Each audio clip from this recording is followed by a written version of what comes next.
শিল্পী সমিতি সব কালে আসবি আর গোয়েন্দারে মারবি, কার বিরুদ্ধে পিন মারা যায় এটা খুব ভালো জানে। কয়েকজন লোক আমাকে নিয়ে উল্টো পাল্টা কথা বলতেছে, তারাই অবৈধ নির্বাচন করতেছে। এখানে সিনেমা দিয়ে কিন্তু তারাই দেখে আসেনি, তারা এখানে ক্ষমতার জোরে পাইছে। যেহেতু মনে করেন নির্বাচনের প্রথম থেকে কুপো লাগে গেছে, নির্বাচনে এবছর যারা আপনারা তো অনেকেই যান, আজ পর্যন্ত একটা ফুটেজ বার করতে পারলেন না কেন? ফুটেজ বার করেন, একটা প্রমাণ দেন। অনেকে বলছে, আবার দেখেন জয় চৌধুরী বললো হিরো আলম তো শিল্পী সমিতির সদস্যই না, সদস্যপদ কীভাবে পাবো? জয় চৌধুরীর কাছে আমি নিতে দেয়, বললাম ভাই শিল্পী সমিতির টাকা দাম বললেন, কইয়া এক ফোন ডালবে, কেশর ফোন দেবে, নানা প্যান্ট, তারপরে বলে কমল পাটক ফোন ডালবে, দিলাম।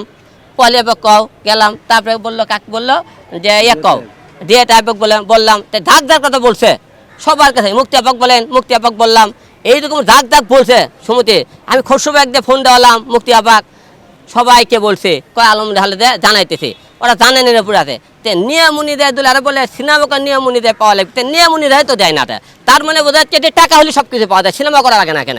আর সিনেমা বলে কোনো কিছু নাই, শিল্পী সমিতি সব কালে আসবি আর গোয়েন্দারে মারবি, কার বিরুদ্ধে পিন মারা যায় এটা খুব ভালো জানে। শিল্পী সমিতির সদস্য আদের নির্বাচন আলে 2-4 দিন আপনারা নাচ গান করেন, লাফান, এটাই সময় লাভ, এছাড়া কোনো লাভ নাই। না আমি তো শিল্পী সমিতির সদস্য না, এটা চাইতে চাইতে আমি আইছি, আসার পরে থেকে বিভিন্ন লোক খালি আলম ভাই আপনি এতগুলো সিনেমা করলেন, শিল্পী সমিতির সদস্য পদ, এতে লজ্জা দেন আপনারা। কথা আপনি ভাই আলম ভাই শিল্পী সমিতির সদস্য পদ কেন পেলেন? এটা আপনার কথায় কথা আমাকে লজ্জা দিতেছেন।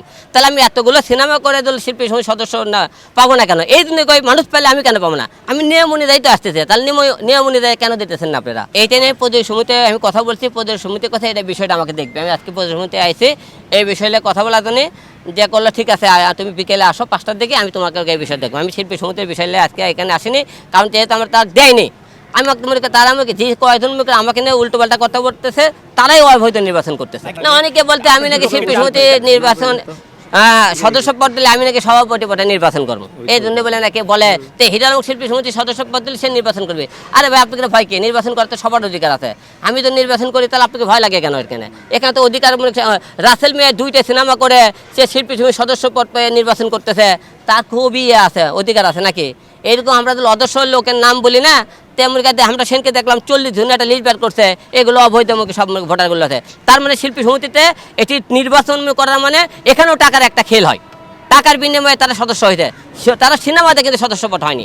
এখানে আপনি একে করবেন এটা, কারণ 5টা সিনেমা তাদের নাই, কিন্তু শিল্পী সমিতিতে তাদের সদস্যপদ আছে। শিশু শিল্পী মনে করেন ডিএ টাইপের মেয়ে, তার মনে করেন শিশু শিল্পী অভিনয় করে মনে করেন কাট পেয়েছে, তার বাবা মনে করেন সমিতির সদস্য মনে করেন একজন মনে করেন ওখানকার লিডার, সে মনে করেন সেই অনুযায়ী পাওয়া গেল, বোঝা গেল। কারণ শিশু শিল্পী হিসেবে 1-2টা সিনেমা করে কি শিল্পী সমিতির সদস্য পদ পেল, তার বাবা ওই শিল্পী সমিতির নেতা দেখে সেই অনুযায়ী শিল্পী সমিতির সদস্য পদ দেওয়া হলো। মানে এখানেও একটা ক্ষমতা ব্যবহার করলো, কারণ এখানে সিনেমা দিয়ে কিন্তু তারাই দেখে আসেনি, তারা এখানে ক্ষমতার জোরে পাইছে। না প্রদেশ সমিতির নির্বাচনে দাঁড়ানোর কথা ছিল, কিন্তু আমি দাঁড়াবো না এবার।